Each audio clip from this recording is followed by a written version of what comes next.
Hey YouTube, and welcome to my channel, or welcome back to my channel if you're back. If you don't know me, my name is JD Savage. I'm a six-figure affiliate marketer, and what I do is I teach people to make money in affiliate marketing here on my YouTube channel. So Imperfect Millionaires is my channel as well as my business. What I mean by that is I have been a coach and a consultant for going on 30 years now, and I decided to create a YouTube channel and help people to change their financial situation, to actually make money online instead of just wanting to make money online. And what do I mean by that? What I mean is this: I take specific platforms in the affiliate marketing arena, and I vet those platforms, and then I make sure they do what they say they're going to do, and that they pay me when they're supposed to pay me.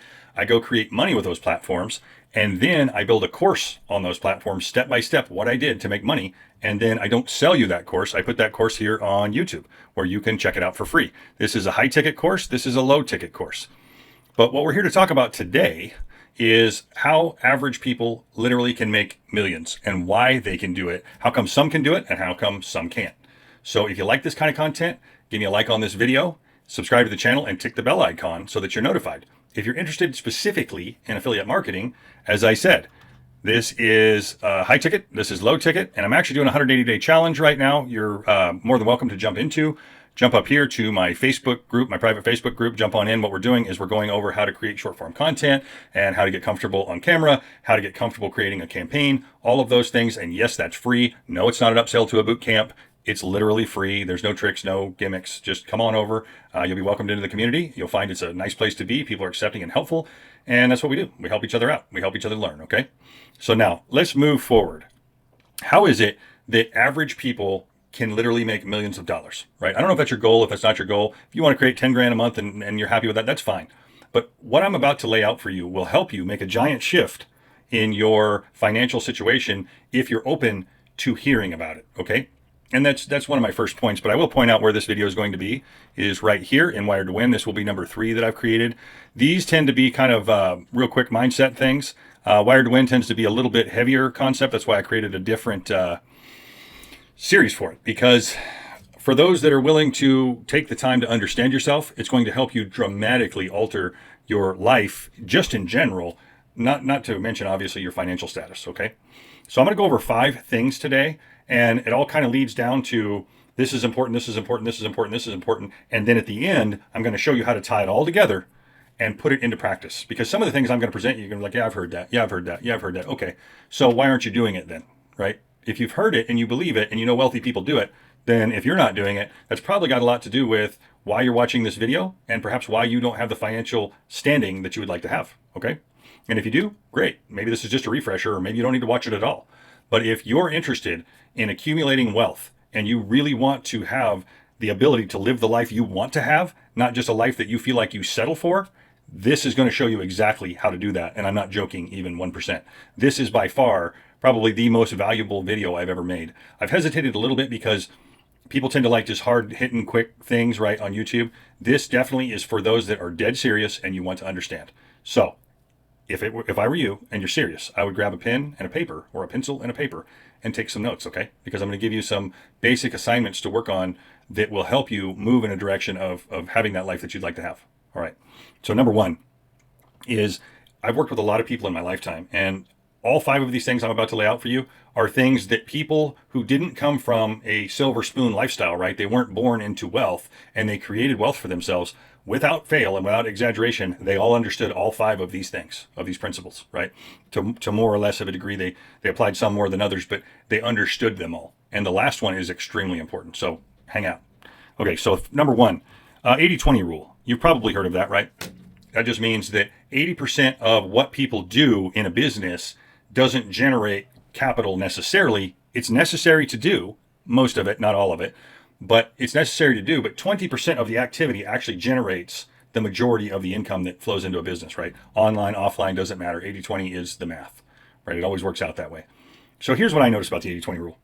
A lot of people that don't have the income that they'd like to have spend a lot of time in the 80% and not much time in the 20%. And here's why I believe that is. Because the 20% tends to be uncomfortable. The 20% tends to be the part where you have to confront some of your insecurities, some of the things that might make you feel uncomfortable. Sales is a prime example, right? I've trained a lot of salespeople, and when it comes down to going out and knocking on doors or making cold calls, they want to do all of the paperwork in the office, clean the office, make sure the community refrigerator's cleaned out, make sure there's coffee made, anything they can do basically to avoid the 20%. Here's what I can tell you. People that have money and people that have the life they want hit that 20% head on. So number one, what you should do is take out that piece of paper and that pen that I talked to you about. And really, if you don't know, that's okay. I've got other videos. If you're interested in those, go watch those. There is a training series. And I point out to you what the 20% is. But if you know what the 20% is, do yourself a favor. Make a list of everything that needs to be done, right? And I mean needs to be done. I was joking about making coffee and all that. That stuff isn't a requirement. All the things that need to be done. And then take a look and see if you avoid that 20%. I'll promise you this. I already know the answer. If you don't have the financial income that you want to have, you avoid the 20%, or you did for a period of time. If you've been in any given business, especially sales, online or offline, if you do that 20%, you will get where you want to go. That's just basic math. That's how it works. I've seen it over and over and over. It has nothing to do with education level. It has nothing to do with where somebody was born. It has nothing to do with it. If they do the 20%, the money will follow. That's just how it is. It's that simple. Okay. So work with yourself on that and really determine, do you avoid the 20%?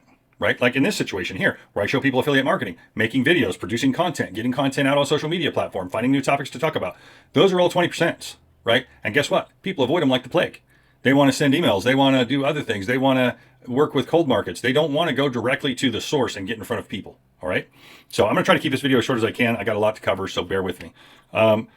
Social narrative. I talk a lot about social narrative, and I can be quick on this one because I've elaborated on other videos, multiple other videos, but they're aware of social narrative and its effect on them, right? Where you were raised, how you were raised, what the general concept is in your community of people that you were raised around, because it wears off on you. You become part of what you're around without question.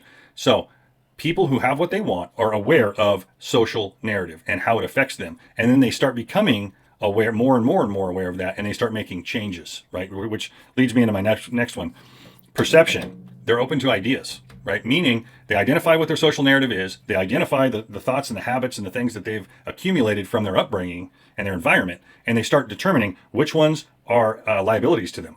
And then they start eliminating them. They start culling those out of their behavior because they are a liability, right? If you've been told your whole life money doesn't grow on trees and wealthy people are greedy and they take advantage of everybody, which, by the way, is nonsense. I mean, sure, there are those people, but there are a great many people that are not that way.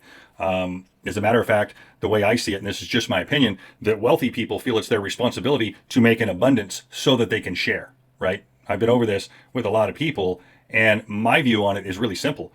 When people are hungry, it costs money to feed them. When people need housing, it costs money to house them, right?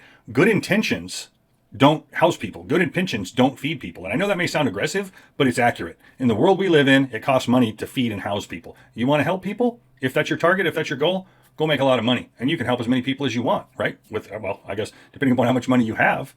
You see my point?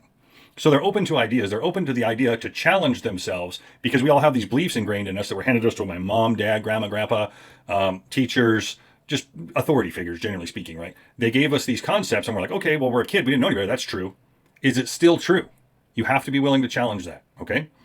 I'll move on to the next one for sake of time here in the video. There are two things, and this is a hard pill to swallow for some people, but I'm going to elaborate to the degree that I feel comfortable and still trying to keep this video within reason. Two things that motivate people, right? Or unmotivate people. One is their desire to want to gain something. Their other two is their desire to prevent from losing something. I believe personally, and no, this is not my theory. Robbins, many other people have covered this topic. So if you've heard it before, great. If you don't put it in action, listen again. If you do put it in action, maybe this video isn't for you. But there are two things that cause people to do anything or not do anything. One, their desire to gain something. Two, their desire to prevent from losing something. Okay? So now people give me examples. They say, well, you know, what about Mother Teresa? What about her? All the stuff she did, if it made her feel like an asshat to do all those things and didn't give her a warm, fuzzy feeling that she was contributing to society, do you think she would have done it? I'm here to say I don't believe she would. I believe she did it because she was getting something from it. Now, I'm not saying that's not diminishing anything that she did. Everything she did, that's great. It's fantastic. But she did it because it provided her something as well. And we're all that way. Okay? That may sound harsh. The other reason that I believe people do something is to prevent from losing something, right? Lots of people can go out and make lots of money, but not that many people do. Now you hand those same people $50 million. How hard do you think they'd fight to keep it? Right. Yeah. Even though they could have went and got it, they didn't take that step to go do it. But now that they've got it, try to take it away and see what happens. You see what I mean? So that leads me to my final point. Here's what you need to look at. All of those things seem like pretty obvious things, don't they? They seem like, well, yeah, I know that. Okay. So here's where I'm going to go with this, guys. And I want you to really pay attention on this last part because this is what ties it all together. If you know these things, or you know you should do things, but you don't do them, right? Taking care of your health, taking care of your wealth, taking care of the things that you know are important to have the life that you'd like to have. If you don't do them, there's only one reason you don't do them, in my opinion. And here's what it is. You tie more pain, you link mentally more pain to the action of doing the appropriate things to have the life you want than you do to not doing them. In other words, you're experiencing some form of pleasure by avoiding doing the things that you need to do to get where you want to go. A common one that I deal with in training with people is getting them to create content, getting them to create and build an audience, to create a presence online. Because by avoiding that, what they're gaining, they feel like they're gaining anyway, is they're avoiding pain, right? Because they link so much pain to the idea that they may come out here in front of you and you might judge them. You understand? I understand that. There's trolls out here. There's people with stupid things to say. Here's where I'm at. I don't really care. And here's why I don't really care. Because my mind tells me, or I've trained my mind, let me put it that way, to tell me that it's far more painful to avoid creating these videos for a few reasons. One, this information is very helpful to people. It means more to me to bring this to you than it does that somebody might judge the way, whatever, my hat is, or I talk, or, I could have done better, whatever. It's all relevant to me. The other is, this permits me to have the life that I choose. I'm choosing to be here, despite the idea that I might get some negative feedback. And I get a lot of positive feedback as well. And I would say the positive outweighs the negative. But here's what you got to understand, guys. Anytime you're not doing something and you know you should, whether that's going to the gym, whether that's eating right, whether that's whatever, right? Whatever it is. Those are just common examples. You link more pain to the idea. So here's the way around that. You ready? I'm going to hand it to you on a silver platter right here. Get out your paper that I talked to you about. Get out your pen that I talked to you about. Make a line down the middle and put the topic at the top. Choose whatever. I'm not making videos. I'm not going to the gym. I eat drive-through all the time. And make a list and say, what are you gaining and what are you losing? And then really look at that list. And what I mean by that is what you think you're gaining really a gain? Or is it a Band-Aid to feel better for a little bit? Right? Is it just a Band-Aid to get you by, just to feel better for that little bit of time? And really, you're just causing yourself more and more and more hardship and pain, right? In the drive-through example, obviously what's going to happen, right? You know what's going to happen if you do that all the time. If you avoid doing the things that you need to have to provide for your family and take care of your family, what's going to happen eventually? If you just keep avoiding the idea of building an income that supports the life you'd like to have, what's going to happen, right? Everything has a cost. Everything has a cost. So what I would suggest to you is really seriously start taking a look at your concepts of what you're gaining and what you're really losing. Put it in perspective. Now here's the next layer to that, okay? And this is kind of heavy, but what I want you to do is take a look at the actions you need to take. We talked about the 80-20, right? Those 20%. And maybe when you wrote those 20% down, you might even feel this kind of little overwhelming sense of, oh God, I got to do that. I got to turn on that camera. Oh God, I got to knock on that door. Oh God, I got to get in front of that prospect. Oh God, I got to, right? That overwhelming sense of what it really is. But what you really want to do to beat that is take a look at the honest truth, the honest reality behind it. What are you costing yourself, right? Think about it this way. If you have kids, are you willing to look your kids in the face and say, hey kids, I really want you to have a better life. I really want you to have whatever it is you want them to have, but I'm just too fearful to face my own fears, and you're just not worth it. Are you willing to do that? Because see, in reality, and that sounds harsh, I get it, but in reality, that is what's going on. It's just not being verbalized. Does that make sense? Whether it's taking care of your mom, your dad, both, your kids, your spouse, being unwilling to challenge your own unrealistic and unfounded fears is keeping you locked and stuck in a place where you don't want to be. And if you're still listening to me, please consider what I'm saying. Think about it long and hard. Spend some time on this. Don't just rush through it. Really take a look and write all the pros and cons. And I mean real pros and cons, right? Let me ask you something. If you face that prospect, if you face those cold calls, if you face this right here, creating content and making video, is it going to kill you? If not, then what is the real harm? Maybe somebody might not approve. Maybe somebody might judge. But see, that goes back to perception, right? Number 3, and social narrative. All of those things are important to grasp and really understand. And I understand in this short little video here, it's actually going to be a pretty long video, so I'm going to curb it here pretty soon.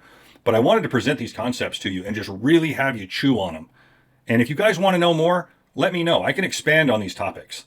But I just wanted to bring them to you and see if you're open to the idea, because guys, I'm telling you now, these 5 things are in the possession of people who have the life they choose. That's what gives them the power to wield that choice, because they're in control. They don't take control of their life and hand it over to social narrative or to fear. Not that they don't feel it. They feel that fear. They feel that pressure. They feel that anxiety, and they choose to do it anyway. So what's your choice going to be? Drop me your answer in the comments. I'll see you guys in the next one.